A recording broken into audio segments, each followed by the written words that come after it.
You learned to read rooms before you learned to trust them. You were not born cautious. You learned because, early on, someone made it clear that your voice would not be the first one people listened to, so you listened harder. You noticed who could interrupt without consequence, who changed their tone when someone important entered, and who laughed before deciding whether the joke was funny. You were called quiet, hesitant, or too much in your head. What no one saw was how much information you were collecting while they were deciding you had nothing to add. That is the paradox. Being underestimated can make someone disappear socially, but it can also teach them to see the structure everyone else moves through without noticing. Marcus is standing near the coat rack at a work dinner, one hand resting on the sleeve of his jacket. Across the room, the director is speaking while two people lean closer. One person keeps checking the door, and another laughs a little louder than the moment deserves. Marcus is not frozen. He is arriving before he enters. People who were underestimated early often develop 5 habits like this. At first, those habits help them avoid being caught off guard. Later, they can become more complicated because the skill that protects you from a room can quietly become the belief that you are responsible for it. The first habit begins before you cross the threshold. Most people enter and then adjust, but you adjust first. You notice the volume, the distance between chairs, the person everyone keeps glancing toward, and the joke that changed the mood too quickly. Together, those details tell you whether the room feels open, guarded, competitive, or already decided. That is why hesitation can be misread. Someone sees you pause near the doorway and assumes you lack confidence. They do not see that your attention has already moved 3 steps ahead. Your eyes finish the introduction before your mouth begins it. This habit often starts when being unprepared feels expensive. Maybe you were the quiet sibling, the youngest person at the table, or the one whose ideas were brushed aside until someone else repeated them. Walking in without reading the temperature meant being surprised by the same pattern again. So you learned to map first. Then, there is what people leave unsaid. Words matter, but timing often matters more. The pause before fine. The sentence that ends one word too early, the polite laugh that arrives after everyone else has reacted, or the sudden formality between two people who were relaxed a minute ago. You are not only listening to what was said. You are comparing it with what would probably have been said if the room were as calm as it pretends to be.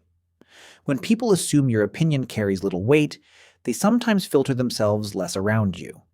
They reveal who they respect, who they tolerate, and who they believe will never challenge them. Without meaning to, they give you the unedited edges of the conversation. A small thought starts running in the background. Something changed. You may not know what changed yet, but you know the conversation no longer means what it meant 30 seconds ago. That sensitivity can become accurate, but it can also become exhausting. Not every pause is a threat, and not every delayed answer hides a motive. Someone who learned to scan for danger may sometimes find danger inside ordinary uncertainty. The skill helps when it creates clarity. It becomes costly when relaxation starts feeling irresponsible. After a while, attention shifts from mood to power. Most people notice who is speaking. You notice who no longer tries. In a meeting, one person gets interrupted 3 times. Another offers an idea that lands nowhere, then watches it receive approval when someone senior repeats it later. Someone starts a sentence, sees the director glance at a phone, and shortens the point before reaching what mattered. You see the invisible ranking system because you once had to survive inside one. This is not only about personality, it is about permission. Who is allowed to be unfinished, who must arrive polished, who gets curiosity, who gets doubt, and who can make a mistake and remain credible. That knowledge changes how you speak, but it also changes when you choose not to. Up to this point, every habit has been about what you notice in the room. The next 2 reveal what years of noticing can make you do to yourself. The 4th change happens inside your own visibility. Hannah is in a Tuesday stand-up, turning a capped marker between her fingers. The team has circled the same problem for 6 minutes, and she already knows the fix. She could say it now.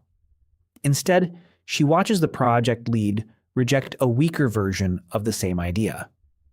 The room is not ready for a better answer yet because it is still protecting the old one. Hannah waits until the question changes, then gives the answer in one clean sentence without building a performance around it.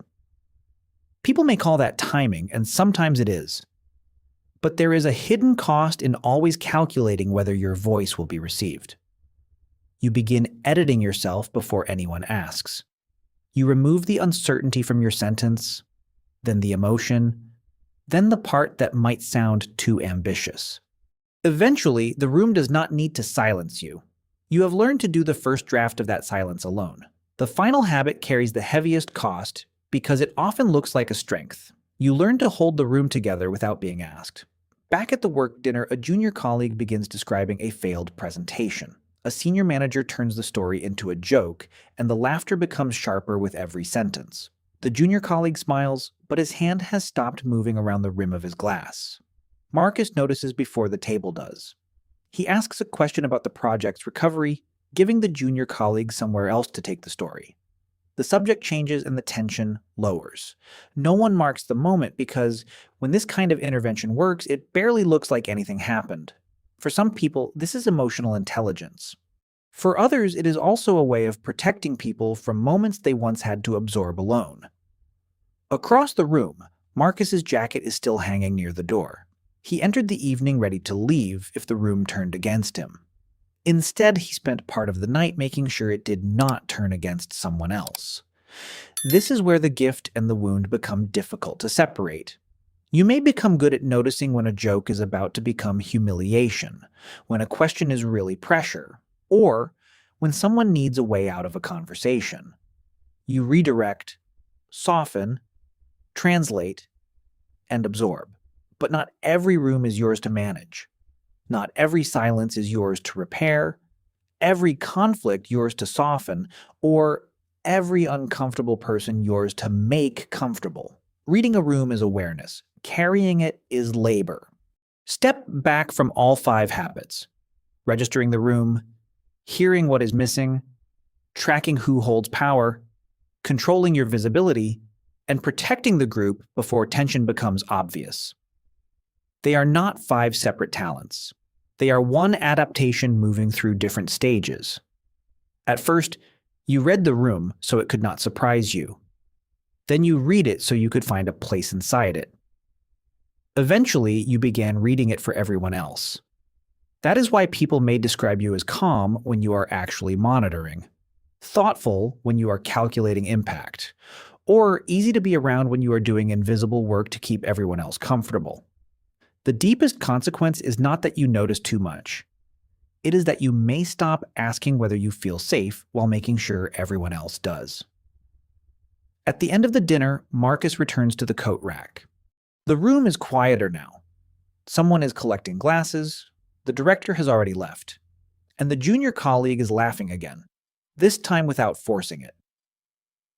Marcus puts on his jacket without scanning the room one final time to see whether anything still needs him. He does not stay behind to smooth out the last awkward conversation. He simply leaves when he is ready. The jacket is no longer an escape plan. It has become a choice. That is the final lesson people who were underestimated early often have to learn. Being able to read a room does not make you responsible for holding it together. The silence others once dismissed was never empty.